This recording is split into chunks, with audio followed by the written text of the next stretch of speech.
Today's April 15th, and all across America, hundreds of thousands of hardworking, law-abiding citizens, just like you, are telling the federal government, we have had enough. We are taxed enough already. There will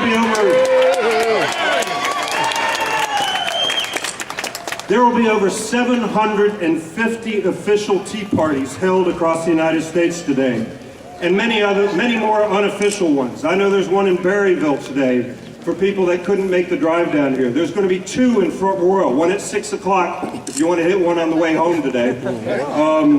From small towns like Winchester to big cities like Atlanta and Los Angeles, the owners of this country, we the people, are demanding our country back. Yes. Yeah. We demand accountability from this and also the previous Republican administration. On where the billions and billions and billions of our tax dollars are disappearing to. We demand the government stops bailing out failed companies and failed ideologies.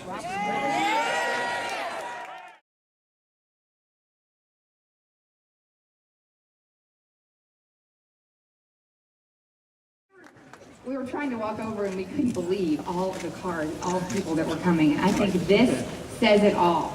What a historic moment to stand outside in the rain, as our forefathers did when they got wet in the Boston Harbor. I think it's very appropriate that we should get wet. As we stand here trying to reassert our founding fathers' vision.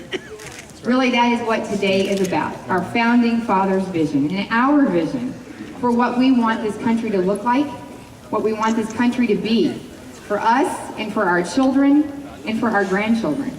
And I think it is an extraordinary thing that on a rainy day, in the middle of the work week, at lunchtime, all of these great patriots will come and stand with one another because they share that vision, that we care enough to fight for our country and fight for our families and fight for our small businesses. And I just want to tell you, I was so flattered to be asked to speak to you. This happens to be an issue that I care a lot about, and I've certainly fought hard in the 2 years that I've been in the legislature. We worked really hard this year for a budget transparency bill so you can actually see where your money goes, see how it's spent. You can go online and go onto a website, but we had to fight.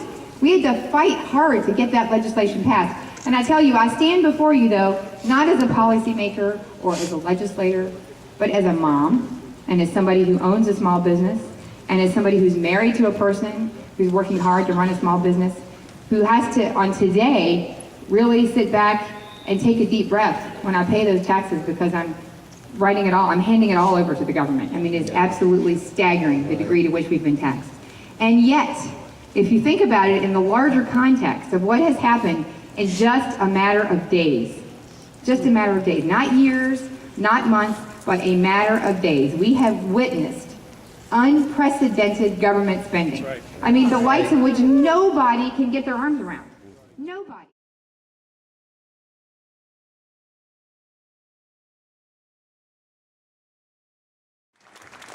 Well, good afternoon. We're here to discuss deficit spending and the accumulation of debt, the level of spending, and the erosion of our liberties. Now, just by being here, you are on the government watch list. A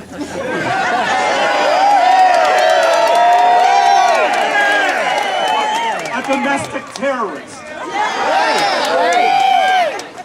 This morning we heard that if you are a veteran, you are under suspicion of being a domestic terrorist like Timothy McVeigh. If you are a homeschooler, if you are sick and need medical marijuana, if you are a small businessman and operate with cash, they are after you. Some of you will be in jail if we don't change things in our country. Look around to your left and your right. We have to support each other in these troubling times, because they're going to get worse before they get better, if they get better.